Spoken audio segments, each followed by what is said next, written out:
Hello everyone. तो कैसे हैं आप सब? होपफुली आप बहुत अच्छे होंगे, बहुत अच्छे से अपनी तैयारी कर रहे होंगे।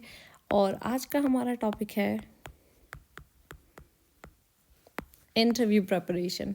इंटरव्यू डेफिनेटली हमारा फेज़ 1 एग्ज़ाम हुआ, हम क्लियर करके फेज़ 2 में आए। फेज़ 2 के बाद हमने क्लियर किया और हम आ गए हैं इंटरव्यू में। और this is somehow sort of deciding factor कि अगर आप अच्छे से प्रिपेयर करके थोड़ा अच्छे से जाते हैं तो it is going to help you a lot. इसके स्कोर आपको काफ़ी हिट कर सकते हैं and this is definitely a milestone for you once you crack it and grab your dream job. अभी जो भी पीओ है आपका, तो अभी एक हो चुका है हमारा IBPS, RRB PO. Definitely POs में ही आते हैं आईबीपीएस पीओ एंड देन हमारा एसबीआई पीओ। ये आपको सारे इंटरव्यूज़ में हेल्पफुल है बिकॉज इसमें हम वैसे सिर्फ बैंक ओरिएंटेड बात नहीं करने वाले हैं, हम बात करने वाले हैं कि सिर्फ बैंक ओरिएंटेड नहीं है, it is like all exams oriented. Okay, because हम इंटरव्यू के पैटर्न पे बात करने वाले हैं कि हम इंटरव्यू को हाउ टू प्रिपेयर, राइट। हमारे की एरियाज़ क्या होंगे प्रिपेयर करते टाइम, किस पे ध्यान दें, फोकस,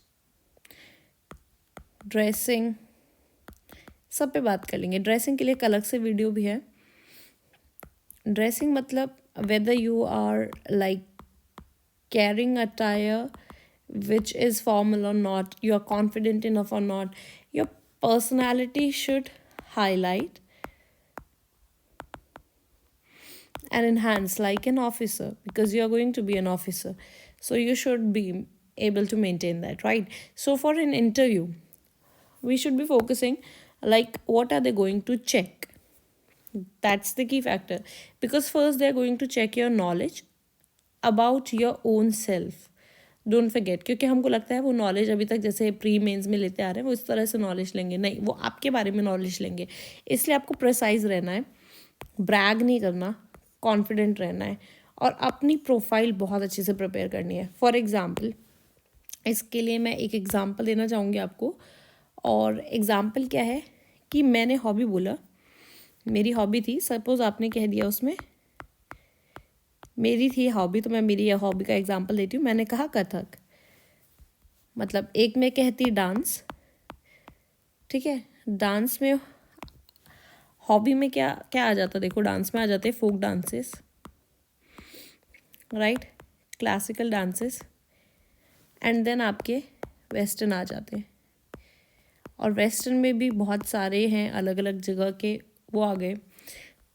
तो अब ये इतना बड़ा क्राइटेरिया था। क्लासिकल में 8 डांस हैं, हर स्टेट के कम से कम, कितने स्टेट्स के तो 5-6 से ऊपर डांस हैं। इवन राजस्थान की बात करोगे तो बहुत सारे हैं ऐसे। भांगड़ा पंजाब में देखोगे तो सॉरी, भांगड़ा डायरेक्ट ही निकल गया, आई एम सो सॉरी। अगर आप पंजाब में देखोगे तो भांगड़ा, गिद्दा, इस तरह से बहुत तरह के आपको डांस मिलेंगे। राजस्थान के 5-6 जो बता रही थी मैं, उसमें देखो घूमर बहुत कॉमन, आपने सुना होगा, घूमर, तेरा ताली, कच्ची घोड़ी, ठीक है, डांडिया गैर। अब आपने सोचा होगा डांडिया, अरे ये तो उसका है गुजरात का, बट डांडिया जिसमें गैर होता है वो बड़ी स्टिक्स के साथ होता है, मतलब होती उसमें भी स्टिक है, बट ये डांडिया गैर जो पार्ट है ये राजस्थान का पार्ट है। उसके अलावा आपका चरी हो गया, भवाई हो गया, तेरा ताली हो गया, इस तरह से बहुत सारे, कच्ची घोड़ी हो गया, बहुत सारे वाले डांस है। तो आप कितने याद करेंगे? तो मेरा था कथक, तो मैंने उसमें स्पेसिफिकली लिखा कथक। अब उन्होंने जो मुझसे क्वेश्चन पूछे, कथक का होगा 1 या 2 क्वेश्चन, राइट। उसके अलावा ये जो हमारा बॉक्स बन गया है किसका, क्लासिकल डांसेस का। उन्होंने मुझसे क्लासिकल डांसेस का क्वेश्चन पूछा, टाइप्स, स्टेट्स, ठीक है, डिफरेंस पूछा 2 क्लासिकल डांसेस में कि क्या डिफरेंस है। और उसके अलावा उन्होंने कथक एंड कथकली ये भी पूछा। उसके अलावा जब मैंने स्टेट्स बताया था तो उन्होंने एक काउंटर क्वेश्चन किया था उसमें से, और सत्रिया मैंने जो बताया था काफ़ी लोग मानते नहीं हैं, but this is another 8th classical dance, right. तो इस तरह से उन्होंने पूरा ऐसे क्लासिकल डांस में से क्वेश्चन पूछा था। तो इसलिए मैं कह रही हूँ आपको कि you have to be precise.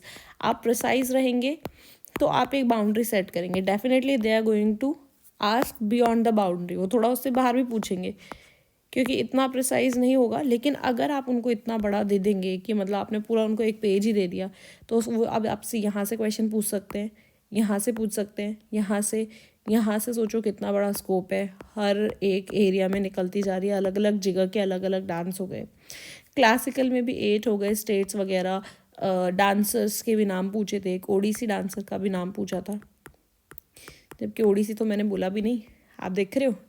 तो इसलिए मैंने बोला you have to be precise about that, right. Hope आपको मेरा पॉइंट समझ में आएगा कि मैं क्यों प्रिसाइज रहने को कह रही हूँ। ब्रैग करने को भी इसलिए मना कर रही हूँ क्योंकि जैसे अगर आपने एक पॉइंट बढ़ा दिया तो जैसे ही आपने उसको ब्रैग किया वो उसको पकड़ लेंगे और फिर वो उसमें से आपसे काउंटर क्वेश्चन पे क्वेश्चन करेंगे, तो आप उस चीज़ से परेशान हो जाएंगे। इसलिए ब्रैग नहीं करना और थोड़ा कॉन्फिडेंट भी रहना। ये भी नहीं कि होप ही लूज़ कर दी हमने, वो काम नहीं करना है। और अपनी प्रोफाइल, सबसे पहले प्रोफाइल लिखनी है, उसको बहुत अच्छे से प्रिपेयर करना है। Second, they are going to check your knowledge regarding your surroundings. आपकी सराउंडिंग्स के बारे में आपकी क्या नॉलेज है, as well as your area of interest. देखो, सराउंडिंग यानी जहाँ आप रहते थे, यानी कि सपोज मैं जयपुर में रहती हूँ तो मुझे जयपुर की जानकारी होनी चाहिए। हो सकता है उससे पहले मैं चित्तौड़गढ़ रहती हूँ तो मुझे चित्तौड़गढ़ के बारे में भी पता होना चाहिए। अब ऐसा तो नहीं हो सकता ना कि मैं जयपुर रहती हूँ और मुझे चित्तौड़गढ़ का पता है। ये है तो ये अच्छी बात है क्योंकि वो मेरा पार्ट है, बट बहुत अच्छे से नहीं पता हो सकता तो भी वो चलेगा क्योंकि मैं वहाँ रहती नहीं हूँ। मोटा मोटा भी पता है तो आप जिस स्टेट से हैं थोड़ा मोटा मोटा उसके बारे में। उसके बाद जहाँ आप रहते हैं वहाँ के तो आसपास का, उस सिटी का, तो अगर कोई MP MLA जो भी है ना, जो भी है XYZ जो भी हो सकता है, उसकी आपको पूरी इन्फॉर्मेशन, जन्म कुंडली निकाल लेनी है कि हमारे यहाँ ये फेमस है, ये फेमस है, हमारे शहर का नाम इसलिए था और ये कौन से राजा महाराजा ने बनवाया। बिकॉज कि आउट ऑफ क्यूरियोसिटी अगर उन्हें वो लेटेस्ट कहीं पढ़ा है तो आपसे पूछ सकते हैं, ठीक है। तो इस तरह से अपने एरिया का कुछ फेमस है, सपोज जैसे हमारे फेमस है कुछ कि बहुत वो है राजस्थान में, जैसे बंधेज हो गया, बांधनी हो गया। अगर वो ये पूछे कि कहाँ का फेमस है, जो बनी ठनी है, चित्र शैली है, ये कहाँ की फेमस है, तो ये पता होना चाहिए क्योंकि ये बहुत ज़्यादा प्राइम लोकेशन, प्राइम चीज़ें होती है ना कि जो आइडेंटिटी है, तो वो आपको बहुत अच्छे से पता होनी चाहिए, ठीक है। तो उसके अलावा साथ में आपका जो इंटरेस्ट है, जो भी आप हॉबी बताएंगे, जो मैंने बोला प्रिसाइज बताएंगे, उसके बारे में आपको हॉबी का अच्छे से पता होना चाहिए। अच्छे से मतलब जितना आप कवर कर सकते हो, जितने आप क्वेश्चन सोच सकते हैं। सब्जेक्ट यानी जो आपकी क्वालिफिकेशन है उसको बेसिक आपको ब्रश अप करके, टच करके रेडी करना है, ठीक है। बैंक एग्जाम में आ रहे हैं तो यहाँ पे क्यों आ रहे हैं, यहाँ इंटरेस्ट है ना आपका, तो इससे रिलेटेड आपको थोड़ा पता होना चाहिए। और कि बैंक से रिलेटेड क्यों आना है, क्यों नहीं आना है, बैंक का बेसिक स्टैटिक जो है कि CLR SLR वगैरह क्या होती है, बेसिक बैंकिंग स्टैटिक्स वगैरह, वो पढ़ के रखने हैं। और उसके अलावा अगर आपने कोई प्रीवियस जॉब एक्सपीरियंस है तो उसके बारे में भी आपको लिखना है, राइट। नेक्स्ट आपका आ गया कि चेक योर कॉन्फिडेंस। अब वो आपका चेक करेंगे कॉन्फिडेंस। जैसे मुझसे उन्होंने 2 बार किया होगा काउंटर क्वेश्चन, तो वो हो सकता है आपसे भी काउंटर क्वेश्चन कर लें। तो उससे आपको ऐसे नहीं होना कि अरे यार ये कह दिया, क्योंकि जो ओपिनियन बेस्ड क्वेश्चन होते हैं उसमें कुछ भी सही या गलत नहीं होता है। उनकी ओपिनियन है, आपकी ओपिनियन है, तो ओपिनियन डिफर कर सकती है, तो उसमें पैनिक करने की ज़रूरत नहीं है। अगर आपको कोई पॉइंट सही लगता है तो आपको उससे बिल्कुल अग्री करना है उनको कि yes ma'am you are right और yes sir you are right. But अगर आपको लगता है कि वो पॉइंट गलत है या उसमें थोड़ा इम्प्रूवमेंट हो सकता है, so please don't say directly ma'am sorry to say ma'am but you are wrong here, please don't go like that. You can hurt somebody's reputation, so that can hurt their ego or their self-esteem, or that can make them feel uncomfortable, क्योंकि वो आपको uncomfortable नहीं कराते हैं, वो सिर्फ आपको situations देते हैं। So you have to be very humble when you are saying sorry to say ma'am but as per my knowledge it should be this, if I am correct. मतलब आपको उनको ये रियलाइज़ करा देना है, आप वो तुरंत से पकड़ते हैं। या कई बार वो होता है कि वो देखना चाहते हैं कि अगर उन्होंने कुछ गलत बोला है, सुपीरियर अगर कुछ गलत बोलता है तो आप क्या करते हैं, उस सिनेरियो को कैसे हैंडल करते हैं। क्या आप उनको ब्लंटली रिप्लाई कर देते हैं कि no no no no you are wrong, this is itself a wrong way to tell somebody that the other person is wrong. in a meeting of 4 to 5 or 6 people, right, or even more. So that is not the right way. If somebody is doing incorrect, whether you're superior or junior, you should be informing that, so that they can realize it. So you have to be soft spoken in that scenario as well, right? Hope आपको ये वाला point थोड़ा समझ में आया होगा. और उससे उनको ये भी होता है कि ठीक है, that you know how to speak and how to make realize the other person without harassing them. This is very important, क्योंकि आजकल हमको पता नहीं होता है और everybody is very soft, तो हम उनके सॉफ्ट कॉर्नर टच कर देते, तो थोड़ा उससे बच के. आप ऐसे जनरली सोचो ना कि आप जनरली किसी को रिप्लाई दोगे तो एकदम से बोलोगे तो हो सकता है उसको बुरा लग जाए, तो थोड़ा उस तरह से देंगे तो आप अपने आप नेचुरली आंसर सही देंगे, राइट. तो क्रॉस क्वेश्चनिंग हो सकती है, उसमें कुछ सही फैक्ट भी दे सकते हैं, कई बार वो गलत भी दे सकते हैं, जस्ट टू सी कि आप बड़े से हाँ में हाँ मिलाते हो सीनियर से, या अगर वो गलत हैं तो उनको हम्बली जेंटली आप इन्फॉर्म भी कर सकते हो, यू हैव दैट करेज और गट्स और नॉट. और whether you are somebody who is a yes man, तो उनको यस मैन भी नहीं चाहिए, उनको चाहिए ये जो सॉफ्टली अगले बंदे को रिमाइंड करा दे, मतलब करेक्शन भी हो जाए और वो बहुत ऐसे रूड ना लगे, राइट. नेक्स्ट है check your overall looks and personality, whether you are comfortably carrying your attire or not, also you are formally attired or not. For being an officer, you must vibe through your way of representation of your views as well as yourself. Means you should be able to represent yourself and represent your views as an officer. Means you should be having some nice conversation, nice facts, or some nice solid points that can back your argument if there is any argument or discussion going on for that scenario. Like in the next one you will get it what I'm trying to say. Next ये हम बोल रहे हैं कि check करते हैं कि socially aware है या नहीं, whether you are socially aware और not, and how much you are socially aware. For example they can ask you current affairs related, sorry I should not be saying it current affairs, with they can ask you any current related situation or question or any case. For a change they can bring any discussion in between, right? So any changes, any opinion based question they can ask you to see how you back your views. Suppose मैंने ये बोला कि भाई सुकन्या समृद्धि योजना होनी चाहिए, this is just an example, I am saying कि होनी चाहिए, तो अब वो और उधर से आया है कि हमें लगता है कि नहीं होनी चाहिए, कि बेटों को भी तो मिलना चाहिए ना, why should girls have all the fun, because they can be funny at times. Like in my interview there was a little bit funny, earlier it was very much serious but gradually it went very smooth. Okay, so हो सकता है वो कहते हैं क्यों भाई नहीं मिलनी चाहिए, why should girls have all the fun, boys को भी दो वरना मत दो किसी को. If they say it, then you should be having some nice point, like still we have the sex ratio is this and this in this state, and in this state the education is low, or the marital age for the girls is this, somewhere like that. You have to know some basic facts and figures so you can build your answer strong, right? So that's why you should be having, I shouldn't be using so and that's why together, sorry. So that's why you should be having some common information with you and some basic points like comfort, confidence is the another thing that already going to support your sentence and statements what you are giving to the, or giving to the audience or to the panel member. Barely matters, because that confidence and delivery automatically giving one task, and that's helping you a lot. But if you have some nice points to add to it as per your knowledge, I'm not asking you to add further and keep on reading, just keep on reading. No, just be in the moment, be present there and be genuine, right? Don't be too genuine. वो आपको ऐसे कोशिश करेंगे कि आप एकदम ऐसे दोस्ताना माहौल में आ जाए और आप कुछ हरकत कर दें जिसको वो लोग देख सके, अरे तुम तो ज़्यादा सर पे चढ़ गए फ्रीडम देते ही. तो you should be knowing your limit. अगर आपको वो बहुत कंफर्टेबल भी कर रहे हैं तो आप होइए, लेकिन अपने लिमिट्स का ध्यान रखिए. मतलब जो बोलने में लिमिट है, अरे ऐसे हमारी कई बार जो स्लैंग वगैरह निकलती है ना, निकल जाती है लोगों के, तो you should B controllable with them कि आपको ये याद रखना है आप वहाँ अपने इंटरव्यू के लिए हैं and you are there for being an officer.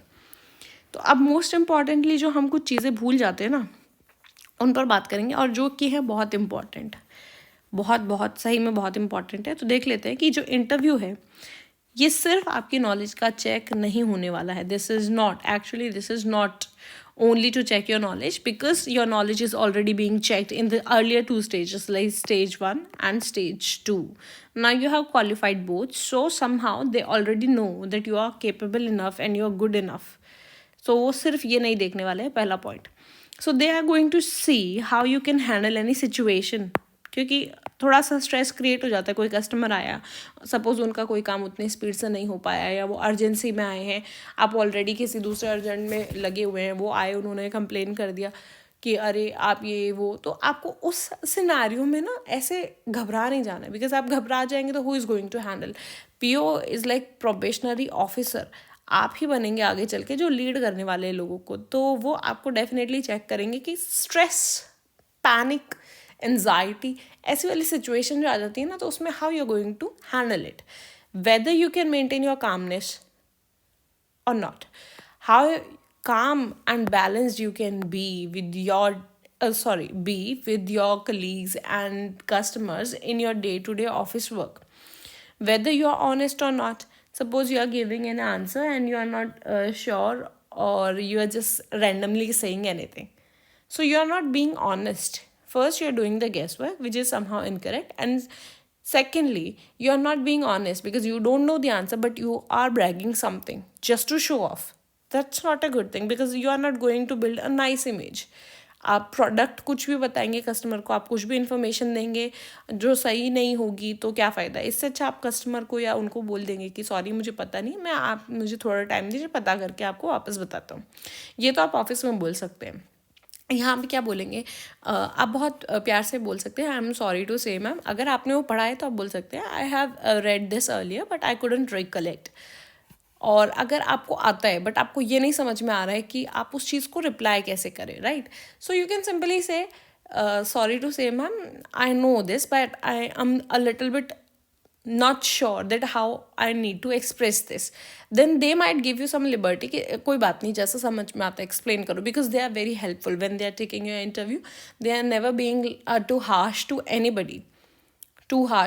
Seriously, they are not going to be. So they are giving you an opportunity. Oh, it's okay, whatever you feel like you express, and you have not read it earlier or any time, so you can directly say I am really sorry ma'am, because I have not read this topic. I will surely catch up this after interview and improve my knowledge. This way you can simply से कि आपने उस चीज़ को पढ़ा नहीं है, but आप interview के बाद उसको देख लेंगे, एक बार गो थ्रू कर लेंगे। इस तरह से आपको पॉजिटिव रिप्लाई देने, अपनी तरफ से आपको पॉजिटिव रहना है, फाइन। और आपको ऑनेस्टी का ये लॉजिक समझ में आया, और आप इंफॉर्मेशन प्रोवाइड करते हैं न या नहीं, और दूसरा वो कैसे प्रोवाइड करते हैं, means how you are packaging your stuff, क्योंकि मार्केटिंग का जॉब है ना, तो आपको पैकेजिंग तो अच्छी करके देनी ही पड़ेगी। तो हम मेन क्वेश्चन पे आ जाते हैं। हमारा मेन क्वेश्चन अभी के लिए ये होना चाहिए कि हम प्रिपेयर कैसे करें, और ये होगा ही, ऑब्वियसली आपका क्वेश्चन होगा ही अभी के लिए। तो सबसे पहले आपको प्रिपेयर करने हैं all the question from your profile, जो हमने यहाँ पे लिखे हैं ना, ये चलते जा रहे हैं कि अपनी प्रोफाइल प्रिपेयर करो, ब्रैग नहीं करना, एक्सरसाइज ये नहीं करना, वो नहीं करना, तो ये सब करना है आपको, ठीक है। अब प्रोफाइल कैसे प्रिपेयर करेंगे, दैट्स अ गुड क्वेश्चन, अभी बताते हैं आपको नीचे, ठीक है। प्रोफाइल प्रिपेयर करना है, उसके बाद कह रहे हैं अपने सारे आंसर्स प्रिपेयर करने हैं कि भैया ये क्वेश्चन है तो इसके लिए मेरा को ये जो भी आपका एस्पेक्ट बन रहा है वो सारे एस्पेक्ट में आंसर ले लेना है। फिर आपको सब चीज़ फ्रेम करनी है और काम रहना है, और फर्दर अपना CA वगैरह जो भी है, स्टैटिक इसमें मैंने नहीं लिखा है, CA and your static part, banking वगैरह का अपना स्टैटिक, वो भी देखते रहना है, ठीक है। तो अब देखो आप प्रिपेयर ऑल द क्वेश्चन, पहले क्वेश्चन पे आ गए हम। तो प्रिपेयर कैसे करेंगे, prepare your introduction first. Introduction में क्या डालेंगे, नेम, फैमिली की डिटेल, यानी कि अगर आपको फर्दर डिटेल देनी है अपने पेरेंट्स की, सिबलिंग्स की, तो वो आप यहाँ देंगे, but remember it should B short and crisp. ऐसा ना हो कि वो सुन के बोर होने लग जाए उस चीज़ को, राइट। तो डायरेक्ट आप क्या करेंगे, अपना नाम बताएं, गार्जियन का नेम बता सकते हैं, और उनका जो वर्क प्रोफाइल है वो बताएंगे, और सिबलिंग्स बताएंगे कितने हैं। अगर वो फर्दर सिबलिंग्स के लिए पूछते हैं बाद में तो आप बताएं, बट आई वुड रिकमेंड कि हम इतने सिबलिंग्स हैं, इतने ब्रदर, इतने सिस्टर।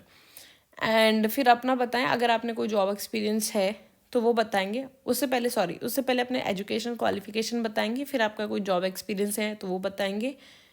साथ में अगर आपकी कोई और भी क्वालिफिकेशन है जो आपने अचीव किया है, ग्रेजुअली वो की है, तो वो बताएंगे, और फिर अपनी हॉबी बताएंगे। आप इतना बताएंगे, इतने में से वो डेफिनेटली आपसे क्वेश्चन पूछने लग जाएंगे, कोई दिक्कत नहीं है, ठीक है। क्योंकि जब आप एजुकेशनल क्वालिफिकेशन बताएंगे कि आपने 10th यहाँ से की, 12th यहाँ से की, स्कूल कॉलेज, और कॉलेज हो गया हमारा, और फिर अगर आपने मास्टर्स वगैरह किए तो यहाँ से की है, फिर वो पूछ सकते हैं कि आपने ये सब कहाँ से किया है, तो आप उनकी लोकेशन साथ में बता रहे होंगे, तो हो सकता है उस एरिया में से क्वेश्चन आ जाए कि आप इस जगह रहे हैं तो इसके बारे में जानते होंगे, ये बता दूँ वो बता दूँ, तो उसमें से आ जाए, जॉब किया है उससे रिलेटेड आ जाए। तो अभी आपको सबसे पहले क्या करना है, अगर आपने जॉब किया है ना, तो काउंटर क्वेश्चन हो सकता है कि आपको जॉब क्यों छोड़नी है, या आप उसको क्यों छोड़ना चाहते हो, या तो क्यों छोड़ दी अगर आपने छोड़ दी तो, और अगर आप छोड़ना चाहते हो तो वो ये भी पूछेंगे क्यों। तो इसके लिए आपको अपना ऑनेस्ट प्लस एक अच्छा सा रिप्लाई रेडी रखना है, राइट। रिप्लाईज की सीरीज हम बाद में लाएंगे, आज के लिए ये इसी वीडियो को देख लेते हैं ना, फिर इनका आंसर कैसे प्रिपेयर करना है उस पर आएंगे।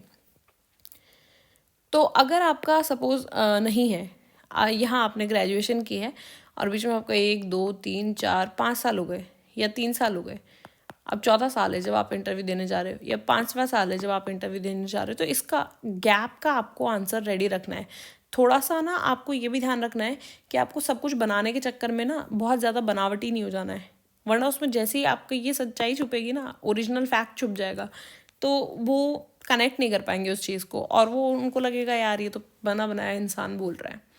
तो अपना रीज़न होता है हर चीज़ का, उसको अच्छे से रिप्रेजेंट करके आपको देना है, reply nicely, that matters a lot. Brush up your educational qualification, जो भी आपके रहे हैं उन सब का बेसिक्स आपको कर लेना है, टच कर लेना है।